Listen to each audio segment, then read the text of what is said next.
আসসালামু আলাইকুম। সবাইকে স্বাগত জানাচ্ছি খুবই মজাদার একটা নাস্তার রেসিপি দেখার জন্য। সেদ্ধ ডিম আর পাউরুটি দিয়ে তৈরি করব আজকের নাস্তাটি। বাচ্চাদের টিফিন সকাল বা বিকেলের নাস্তায় খেতে পারেন মজাদার এই এগ স্যান্ডউইচ। তৈরি করাও খুবই সহজ। তাহলে চলুন দেখে নেই। প্রথমে আমি সেদ্ধ ডিম এভাবে কেটে নিচ্ছি। ডিমের কুসুম আর ডিমের সাদা অংশটা আলাদা করতে হবে। আমি এখানে দুটো ডিম ব্যবহার করছি। ডিমের কুসুমগুলোকে একটা স্প্যাচুলা দিয়ে আমি একদম ভেঙে নিচ্ছি। যতটা সম্ভব এটাকে একদম ভেঙে নিতে হবে। হয়ে গিয়েছে। এখন আমি এই কুসুমটাকে একটা সাইডে রেখে ডিমের সাদা অংশটা নিয়ে নিচ্ছি। এখন ডিমের এই সাদা অংশটাকে একদম ছোট ছোট কুচি টাইপের করে কেটে নিতে হবে। দুটো ডিমেরই সাদা অংশ আমি এভাবে কেটে নিচ্ছি। কাটা হয়ে গিয়েছে। এখন আমি যে ডিমের কুসুমটা ভেঙে রেখেছিলাম ডিমের সাদা অংশটা এখানে দিয়ে দিচ্ছি।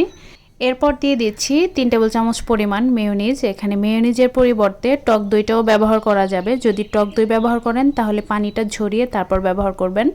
1 টেবিল চামচ পরিমাণ দিয়ে দিচ্ছি কুচি করা পেঁয়াজ। এরপর দিয়ে দিচ্ছি 1.5 চা চামচ পরিমাণ টমেটো কেচাপ। এখানে টমেটো সসটাও ব্যবহার করা যাবে। এরপর দিয়ে দিচ্ছি 1 চামচ পরিমাণ চিলি সস। এখানে চিলি সসের পরিমাপটা আরও বাড়িয়েও দেওয়া যাবে। সেই সাথে আপনারা কাঁচামরিচ বা শসা গাজর এগুলোও কুচি করে ব্যবহার করতে পারেন। আমি সব কিছুকে খুব ভালো মতো মিশিয়ে নিচ্ছি। আর এখানে যদি আপনি শসা ব্যবহার করেন তাহলে শসাগুলো কুচি করার পর হাত দিয়ে একটু চেপে পানিটা ফেলে দিবেন, তা না হলে এটা কিন্তু খুব বেশি পাতলা হয়ে যাবে। আপনারা চাইলে এই মিক্সচারটা একটা এয়ারটাইট বক্সে রেখে নর্মাল ফ্রিজে 2 দিনের মতো সংরক্ষণ করেও খেতে পারেন। আমার এই মিক্সচারটা একদম রেডি হয়ে গিয়েছে। এখন আমি পাউরুটির পিস নিয়ে নিচ্ছি। পাউরুটির পিসগুলো আমি এভাবে প্যাকেট থেকে নিয়েছি। আপনারা চাইলে এগুলোকে হালকা একটু ফ্রাই করেও নিতে পারেন। এখন আমি মিক্সচারটাকে আরও একবার ভালো মতো মিশিয়ে তারপর এখানে দিয়ে দিচ্ছি। মিশ্রণটা পাউরুটির মাঝখানে দিয়ে এভাবে স্প্যাচুলা বা চামচ দিয়ে সাইডটাতে একটু ছড়িয়ে দিবেন। তবে রুটির একদম সাইডে যেন বেশি না হয়ে যায় সেদিকে খেয়াল রাখবেন, তা না হলে কিন্তু এটা খাওয়ার সময় বা হাতে তোলার সময় হালকা চাপ লাগলেই এই মিশ্রণটা মাঝখান থেকে বের হয়ে আসবে। আমি পোড়াটা খুব সুন্দর করে ভরাট করে নিয়েছি। এর উপরে এখন আরও 1 পিস পাউরুটি দিয়ে হালকা একটু চেপে দিচ্ছি, জুড়ে চাপা যাবে না। আপনি চাইলে এটাকে এভাবেই খেতে পারেন, তবে আমি স্যান্ডউইচের শেপ করে একদম কোনাকুনিভাবে কেটে নিচ্ছি।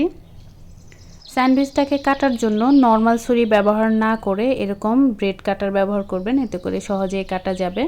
আর এই স্যান্ডউইচগুলো যদি আপনারা লাঞ্চ বক্স বা টিফিনে দেন তাহলে একটা পলিথিন টাইপের যে র্যাপ পাওয়া যায় সেগুলো দিয়ে পেঁচিয়ে তারপর দিবেন। আশা করছি রেসিপিটি সবার কাছেই সহজ ও ভালো লেগেছে। অবশ্যই তৈরি করবেন আর কেমন হয় কমেন্টে জানাতে কিন্তু ভুলবেন না।